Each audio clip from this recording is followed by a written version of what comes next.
वो वैक्सीन अपने आप में गड़बड़ है। और अभी जो एक देसी वैक्सीन बनाई गई है इतने साल बाद, वो बाजार में 400 रुपए की वैक्सीन एक वक्त के लिए 400 रुपए की है। वो गरीब लोगों की हैसियत नहीं है कि वो वैक्सीन को लगा सके।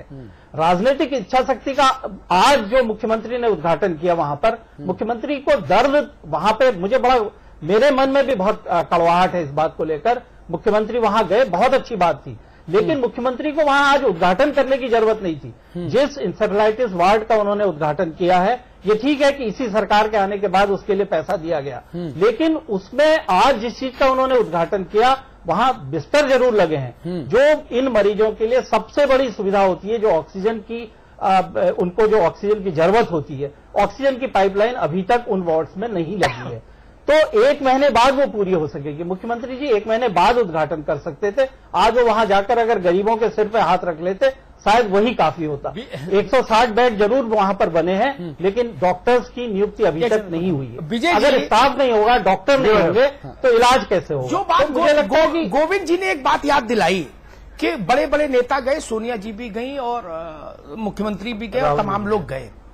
मैं ऐसी यात्राओं को जीवन भर खारिज करता रहा और करता रहूंगा कि वैष्णो देवी के रास्ते में पटनी टॉप है, क्या नाम है वो, टूरिज्म प्लेस, पटनी टॉप बीबी को घुमाने जाना है, तो एक ही यात्रा में लोग परलोक दोनों साध लो, बोले लौटते पे देवी को भी मत्था टेक देंगे। वो तीर्थ यात्रा नहीं होती। भाजपा के मुख्यमंत्री को अवैधनाथ जी से मंत्रणा करने जाना है गोरक्षपीठ में, तो बोले बीआरडी भी घूम आएंगे, जरा 2-4 मिनट चक्कर मार लेंगे, फोटो खिंचा लेंगे। ये नहीं चलेगा। आप किस लिए गए थे? आप बच्चों के लिए गए थे? नहीं, एक बड़े जलसे के लिए गए थे। प्रचार का जलसा था, प्रचार का अमला जमला लेके गए थे। 2-4 करोड़ रुपया खर्च किया उसमें, टेंट तंबू माला फूल में आपने। उतने में कुछ इंजेक्शन तो आते, कुछ तो बचते। ठीक बात है। जिंदगी पहले है, ये शोशेबाजी पहले, ये सियासी शोशेबाजी कब तक होगी? और आम लोगों का क्या कहना है? हमारे संवाददाता ने गोरखपुर और आसपास के आम लोगों से बातचीत की, जरा वो भी सुना देते हैं आपको। आना निश्चित रूप से पब्लिक के साथ से दिखावा पड़ता, जांच करना चाहिए, उसके बाद में लैपटॉप बांटना चाहिए। इंसेफ्लाइटिस के लिए जरूरी है लैपटॉप। मेडिकल कॉलेज में जाकर इंसेफ्लाइटिस से जो बच्चे मर रहे हैं, उनके लिए अगर व्यवस्था करते तो ज्यादा अच्छा रहता। मेडिकल कॉलेज को ज्यादा से ज्यादा मतलब सामान उपलब्ध कराते। चुनावी वोट बटोरने के लिए लैपटॉप वितरण किया जा रहा है। इमरजेंसी कोई भी खून जांच भी, पेशाब जांच करने के लिए जाए तो कुछ भी नहीं मिल रहा है। लैपटॉप के लिए आए हैं कि इंसेफ्लाइटिस के लिए आए हैं? वो दिखावा है, वोट लेने की रणनीति है। जी पाठक जी, मुझे अभी तक ये समझ ही नहीं आ रहा कि इसका सलूशन हम किससे मांगें। अपने बच्चों को ऐसे ही मरते रहने दें, देखते रहें, ऐसे ही कार्यक्रम आयोजित करें और उसके बाद अपने घर चले जाएं, रोटी खाएं, सो जाएं, या ये करें, या हम किससे जवाब मांगें? देखिए अतुल जी, जवाबदेही तो जो सरकार में होगा उसी की होगी। हाँ। और अभी तक 100 वेंटिलेटर खरीदे जाने थे। वेंटिलेटर को लेकर पिछले 6 महीने से यहाँ विवाद जारी है। वेंटिलेटर खरीदे नहीं गए। जो जेई सिंड्रोम की दवाएं हैं, जो वैक्सीनेशन है, इसके 2 डोज लगते हैं।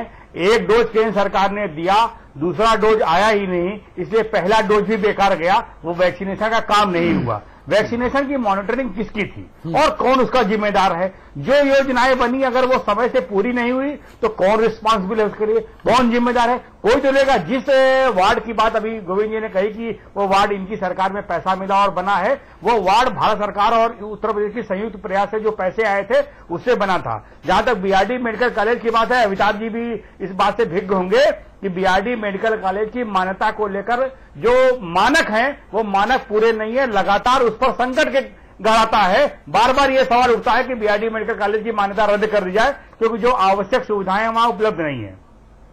एक ही मेडिकल कॉलेज है, जो सिस्टम करना है वो।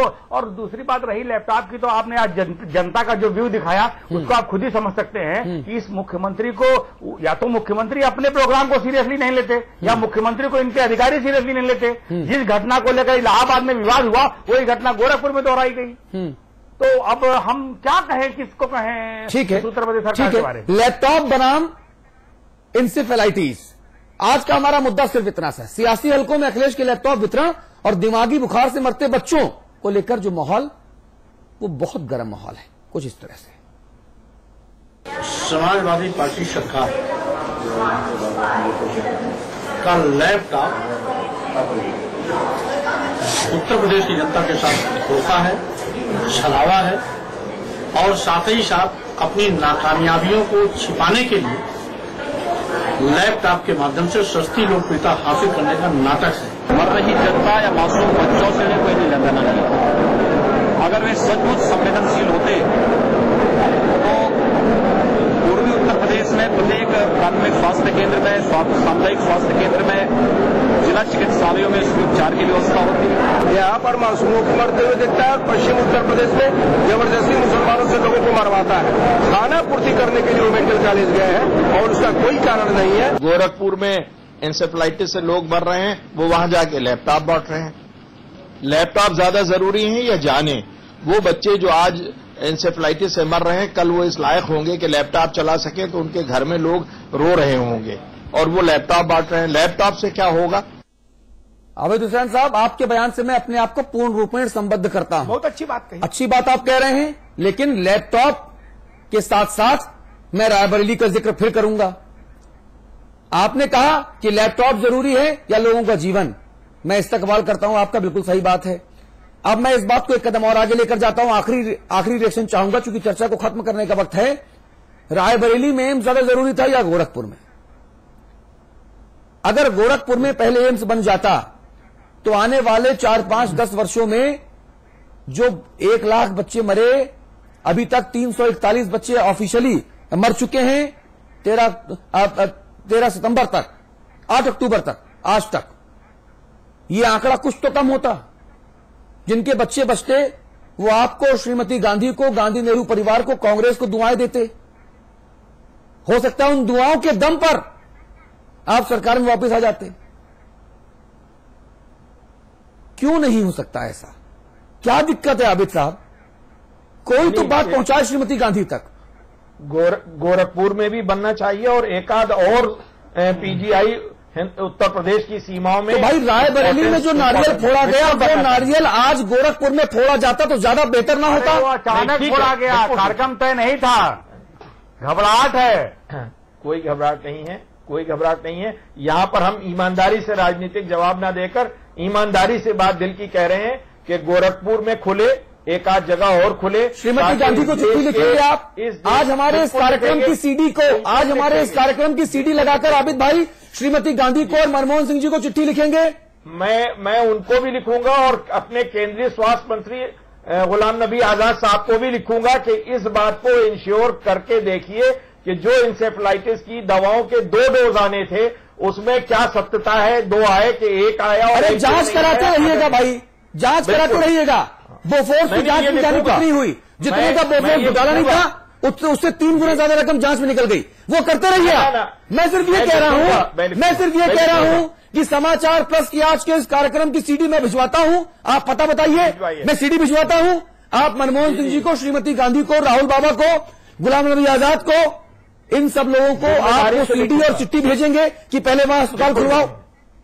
बिल्कुल, आप भिजवाइए, मैं लिखूंगा और उसकी कॉपी मैं आपको भी भेज दूंगा। बहुत बहुत शुक्रिया आपका। Pathak ji, final comment. देखिए, हम एक संवेदनशील विषय पर चर्चा लेकर के आए थे और चर्चा की जो परिस्थितियां हैं उसमें जिम्मेदारी कहीं न कहीं तय होनी चाहिए, क्योंकि हर वर्ष यह होती है और अब धीरे धीरे ये 10-15 दिनों में इसके प्रभाव कम होते जाएंगे, फिर ये चर्चा से बाहर होगा। मेरा ये कहना है कि जो विषय प्रारंभ हो, समस्या जब मुहाने पर होती है तभी सरकार चेतती है। जो विषय प्रारंभ हो, उसकी जो योजनाएं बनी है वो समयबद्ध ढंग से काम होना चाहिए, जिम्मेदारी तय हो, और जो नहीं करते हैं उनके विरुद्ध थोड़ी कार्रवाई भी होनी चाहिए। गोविंद भाई, आप देखिए, अभी यहाँ पर मौतों का हमने जिक्र किया, लेकिन इस बीमारी का जो इससे भी बड़ा जो कारुणिक पक्ष है वो ये है कि 30% से ज्यादा लोग, मरीज इसके ऐसे हैं जिनको विकलांगता का सामना करना पड़ता है और उनकी जिंदगी जो मर गए उनसे ज्यादा खराब होती है। जितने गरीब तबके के वो लोग हैं उनके लिए संभव नहीं है कि वो उसको उस हाल में अपनी जिंदगी को ठीक से जी सकें। तो इसमें जो भी शोध हो उनमें एक पोस्ट केयर इंस्टीट्यूट गोरखपुर में बनाया जाए, ये भी एक बड़ी मांग वहां पर है और मुझे लगता है सरकारों को इसके बारे में बहुत गंभीरता से सोचना चाहिए। जी, और जो मेरे पास आधिकारिक आंकड़ा है वो 1,17,106 बच्चे ऐसे हैं जो इस बीमारी की वजह से पिछले 35 वर्षों में विकलांगता का शिकार हुए हैं। 1,17,106 बच्चे जो विकलांग हो गए, जो खुद के लिए तो एक बोझ हैं, अपने परिवार वालों के ऊपर भी बोझ हैं। कुछ मां बाप तो शायद यहां तक सोचते होंगे कि इससे बेहतर है तो मर जाता, बिल्कुल सोचते होंगे, भले हमसे आपसे शेयर ना करें। आबिद भाई, इसीलिए मैं सवाल उठा रहा हूं नहीं, ये बात आपकी बिल्कुल कि सही है। सैफई हो, इटावा हो, मैनपुरी हो, रायबरेली हो, रामपुर हो, अमेठी हो, सुल्तानपुर हो, कन्नौज हो, इन सब से ज्यादा जरूरी पूर्वांचल है, जिसकी उपेक्षा लगातार की गई। गोविंद पत राजू जी ने जो सवाल उठाया वो ज्यादा इंपॉर्टेंट और भी हो गया कि जो डेथ हो गई वो तो तकलीफदेह है, जो बच गए उनका जीवन कष्टदायक है। हाँ। तो दोनों बातों का सामने रखकर, और इसीलिए आपको चिट्ठी लिखनी चाहिए, और इसीलिए आपको चिट्ठी लिखनी चाहिए। मैं लिखूंगा और उसको फॉलो करना चाहिए। सिर्फ सरकारी चिट्ठी लिखकर प्रेस में रिलीज करने के लिए, क्योंकि समाचार प्रेस में जवाबदेही तय हो गई तो चलो भैया आप कह दिया तो लिखना पड़ेगा, ये नहीं, ऐसा नहीं। ईमानदारी से कोशिश करनी होगी, ये समझकर कि खुदा ना करे अगर हमारे किसी अपने सगे के साथ ऐसा हो तो हमें कितना दर्द होगा। ये चिट्ठी लिखने का बहस कारण नहीं है, वो जो आपने सुनाया है वो दिल पर उतरा है। जी अमिताभ जी, संवाद की टिप्पणी। तमाम सियासत को परे रख दें, अपने अपने दिल पर हाथ रखें और एक बात पूछें खुद से कि 66 साल की आजादी के बाद भी क्या हिंदुस्तान और क्या उत्तर प्रदेश इतना कमजोर और इतना असमर्थ और अक्षम है कि वो अपने बच्चों को एक तयशुदा बीमारी से नहीं बचा सकता, जिसका मौसम तय है, बीमारी तय है, कारण तय है, वजह पता है, सब कुछ तो पता है, नहीं बचा सकते। तो फिर ये फालतू बातें बंद करिए। चांद पे जाएंगे और मंगल पे घर बनाएंगे, और ये नारा बंद कराइए आबिद भाई। सबसे पहले हो रहा भारत निर्माण, मीलों आए हैं मीलों जाएंगे। बच्चे तो घाट पर जा रहे हैं, कौन जाएगा मीलों? किसका विकास होगा, किसका निर्माण होगा? जब तक हमारी नजर चुनाव तक सीमित रहेगी, यही होगा, यही होगा। चुनाव से पहले गरीब की याद आती है, चुनाव में हो जाता है तो आपका अधिकांश समय नोएडा और ग्रेटर नोएडा और गाजियाबाद में गुजरता है। क्यों? चुनाव से पहले बस्ती याद आती है, गाजीपुर याद आता है। विजय जी गलत तो नहीं कह रहा ना? ठीक बात कर। आपकी पार्टी की सरकार थी, तब भी मंत्रियों का 80% समय इन्हीं 3 भव्य शहरों में बीतता था। दलाली अच्छी, पता नहीं इनमें कौन सा चुंबकीय तत्व है, दलाली अच्छी होती है ना। नारायण दत्त जी की सरकार थी तो भी, वीर बहादुर की सरकार थी तो भी, श्रीपद मिश्रा थे तो भी, इन नगरों का आकर्षण भाई साहब, जिसको देखो अमला जमला लेके यहीं बैठा है। पूरब की सुध कौन लेगा? और अगर पूरे प्रदेश को सामूहिक गरुड़ पुराण का ही पाठ करना है लगातार, ये शर्मनाक बात है। 24 करोड़ की आबादी वाला सूबा अगर हिंदुस्तान का हिस्सा नहीं होता आबिद भाई, तो दुनिया का सबसे बड़ा छठा मुल्क होता ये। यहां की सरकार इतनी अक्षम हो जाए, पार्टियों से परे मैं सरकार बोल रहा हूं, दल नहीं, इतनी अक्षम हो जाए, सब कुछ पता है। ये सुनामी नहीं है कि अचानक आई, क्या करें, सरकार के हाथ पैर फूल गए। ये आपदा नहीं है। आपको पता है किस मौसम में आता है, आपको पता है कैसे बीमारी होती है, उसका इलाज भी पता है, और फिर भी लोग मर रहे हैं। दुनिया में लोग क्या सोचते होंगे जब हम जाके कहते हैं सुरक्षा परिषद का सदस्य बनाओ हमें, तो लोग हंसते होंगे कि अरे दिमागी बुखार का टीका तो लगवा दो पहले अपने मुल्क में, यहां आ गए आप मिसाइल चलाएंगे। ये थोथी पीठ ठोकना बंद करिए, और नहीं तो दिल पर हाथ रख के पूर्वांचल के बच्चों के लिए कुछ कीजिए, वरना याद रखिए मित्रों, समय आपको क्षमा नहीं करेगा। जी, और मैं एक कदम और आगे बढ़ता हूं। भावनाओं को संभाल नहीं पा रहा हूं, संभालना चाहता भी नहीं। जिन बच्चों की अकारण मौतें हो रही हैं, हमारे सिस्टम, हमारे भाग्यों को बनाने वाले स्वयंभू भाग्य विधाता उनके कातिल हैं, कातिल। वो सरकार चाहे केंद्र में बैठी हो, वो सरकार चाहे राज्य में बैठी हो, आप खद्दरधारी मासूम बच्चों के गुनहगार हैं, कातिल हैं आप लोग। अगर उन बच्चों कि जो जान जा रही है उसको आप लोग नहीं रोक सकते, तो आप लोगों को फिर संन्यास ले लेना चाहिए। राज्य की सरकार हो, केंद्र की सरकार हो, आप पूर्वांचल में हो रहे बच्चों की मौतों, बच्चों की